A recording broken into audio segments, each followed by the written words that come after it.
J'ai beau aimer faire la cuisine, de temps en temps ça fait du bien de jouer les feignasses.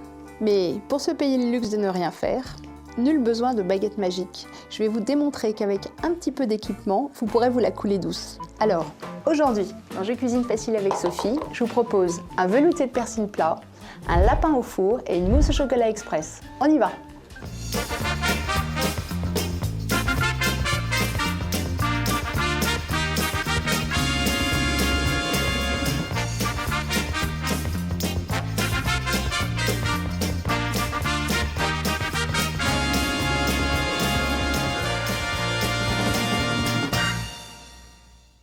Avant de commencer mes recettes, je voudrais vous montrer le minimum d'équipement à posséder pour être une bonne feignasse.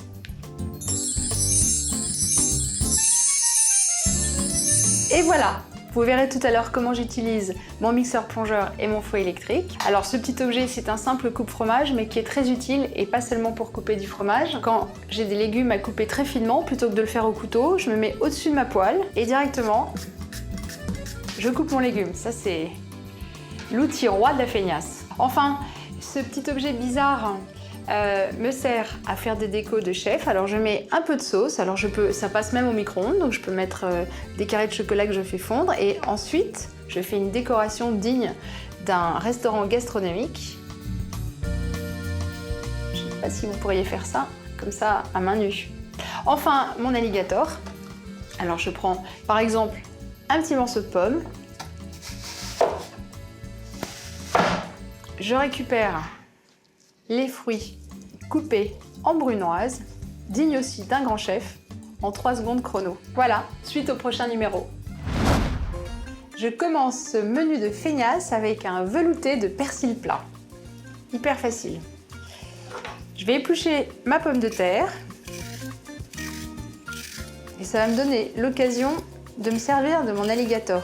Vous savez, l'alligator dont je vous ai parlé tout à l'heure. Bon, évidemment, il faut éplucher une pomme de terre.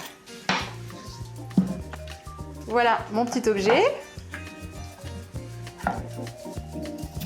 Je vais recouper ma pomme de terre en deux, je vais la poser. Et là, waouh, c'est difficile. Ah, je sais pas si je vais y arriver. Ah oui, c'est bon. Je vais pouvoir mettre mes petits morceaux de pommes de terre directement dans mon eau que j'ai fait chauffer.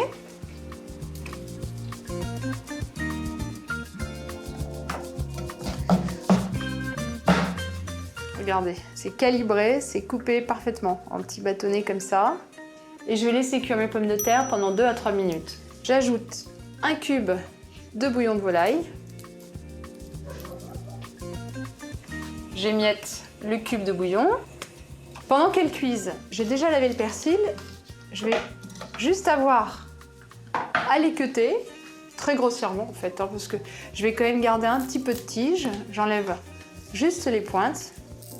Alors vous pouvez le faire avec du persil frisé, mais je trouve que c'est moins bon. Le persil plat a un goût plus fin, plus raffiné pour cette recette.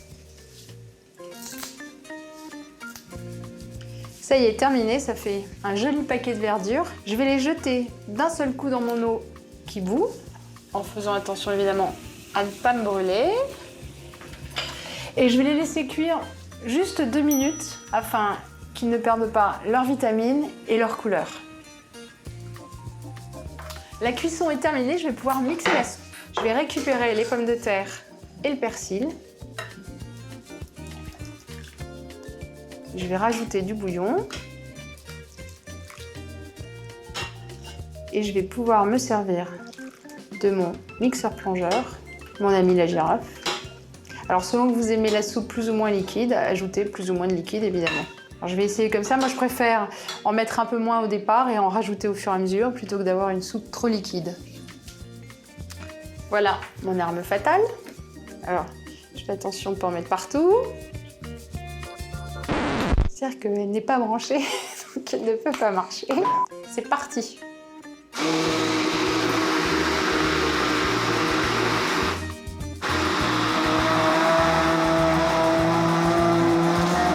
J'ajoute un petit peu de crème pour velouter encore un peu plus ma préparation.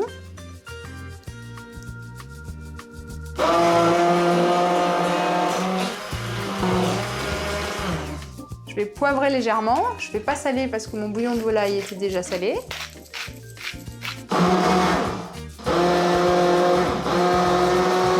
Je vais laisser mon velouté au chaud jusqu'au moment de le servir et tout de suite la liste des ingrédients.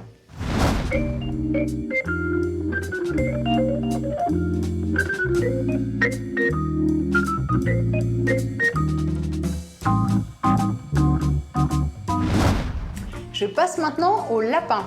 Alors le lapin au four, c'est un minimum de gestes pour un maximum de saveur. J'ai déjà fait couper mon lapin par mon volailler. Alors je vais le mettre dans mon plat.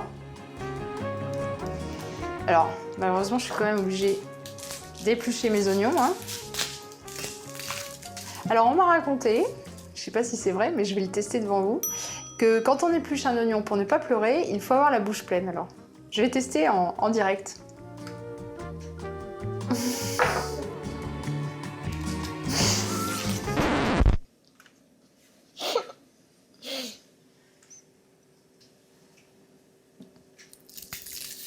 Est-ce que ça marche? Alors, j'ai coupé mon oignon en quelques gros morceaux que je vais répartir à côté du lapin. Pour les pommes de terre, ça, je vais pas me fatiguer. Je les ai juste rincées et je vais les couper en 4 ou en 2 selon leur taille, que je répartis directement aussi dans le plat. Alors là, je vais les couper en 2. Alors choisissez des pommes de terre à chair ferme. Celles-ci sont des râtes, mais vous pouvez également utiliser des pommes de terre Roseval.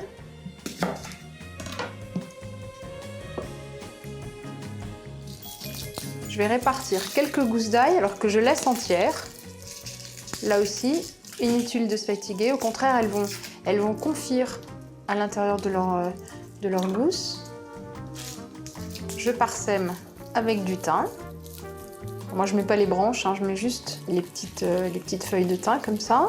Enfin, j'arrose avec de l'huile d'olive et cela très généreusement parce que le lapin est une viande très peu calorique et donc assez sèche. Donc je l'hydrate comme cela.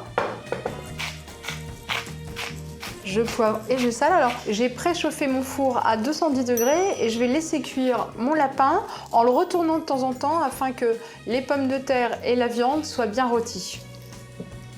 J'enfourne et je vous laisse découvrir la liste des ingrédients.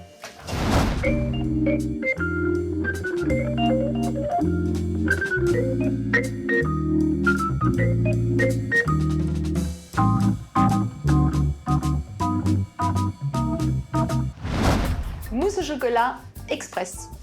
J'ai mis des glaçons dans mon saladier parce que je vais battre ma crème en chantilly. Il faut que mon saladier soit très froid. Alors je vais les laisser jusqu'au moment où je vais prendre la crème. Je vais ajouter un tout petit peu d'eau dans le saladier et je vais le faire chauffer au micro-ondes pour qu'il soit... très dur.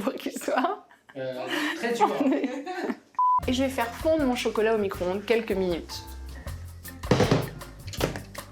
Je vais pouvoir récupérer ma crème liquide. Alors je l'ai mis il y a quelques minutes au congélateur pour qu'elle soit vraiment froide.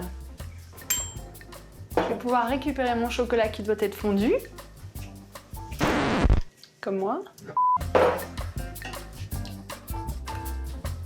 Alors je le mélange un peu. Je vais le laisser refroidir parce qu'il me laisse le temps de préparer la chantilly. Je vais ôter les glaçons du saladier là qui est bien froid. Et sans l'essuyer, je vais verser la crème liquide à l'intérieur. Pour préparer de la chantilly, il faut toujours acheter de la crème liquide entière. N'achetez pas de la crème écrémée ou demi-écrémée. Elle n'est pas assez grasse et elle ne foisonnera pas quand vous la battrez. Alors ça c'est une arme fatale aussi pour toutes les feignasses. Ça vous évite d'attraper l'espèce de... Qu'est-ce qu'on peut attraper? On peut dire une tendinite? Oui. Alors on y va.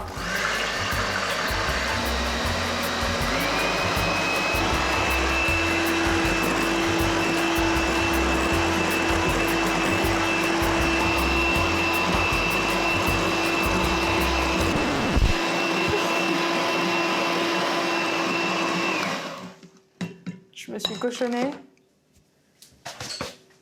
D'ailleurs, moi j'ai un truc, pour éviter les projections, je mets un torchon bien propre au-dessus de mon saladier. Voilà. Non mais c'est tout au feeling. De temps en temps, je soulève le voile.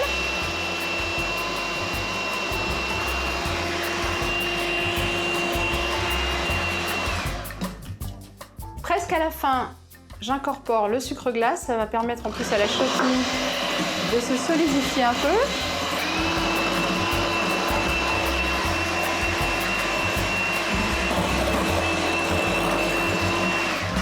Dès que la crème forme des pics comme cela, je l'arrête. Alors faites attention, c'est pas comme les blancs d'œufs que vous pouvez continuer à battre pratiquement indéfiniment. Là, si vous continuez, la crème va se transformer en liquide en fait et va virer. Je vais pouvoir incorporer mon chocolat. Alors là, je ne le fais pas au fouet, parce que sinon j'ai peur de la casser. Alors il faut qu'il soit encore mou et légèrement tiède pour qu'il puisse bien s'incorporer dans la chantilly. Une fois que j'ai mis mon chocolat, je vais continuer à battre avec le fouet en réduisant un peu la vitesse pour pas trop casser la crème. Si vous aimez l'alcool, vous pouvez ajouter une petite cuillère de rhum, d'alcool de mandarine ou d'orange, de kirsch même.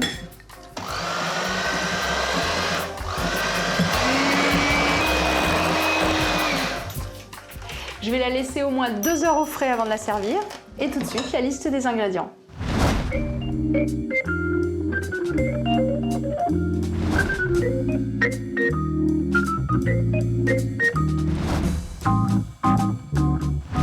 Mon menu de feignasse est maintenant terminé. Vous pourrez rajouter dans le velouté de persil un petit peu de crème fraîche. Un verre de vin blanc ne fera pas de mal à votre lapin pendant sa cuisson. Enfin, pourquoi pas ajouter quelques écorces d'orange confite ou des framboises dans votre mousse au chocolat quand c'est la saison. Quand vous voyez ça, impossible d'imaginer que j'ai passé aussi peu de temps en cuisine quand même. Alors retrouvez toutes les recettes de l'émission sur www.cuisine.tv et moi je vais disparaître parce que j'ai encore envie de buller.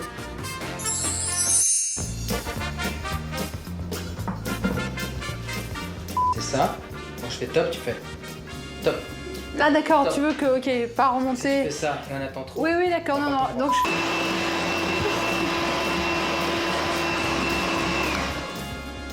je me suis cochonnée.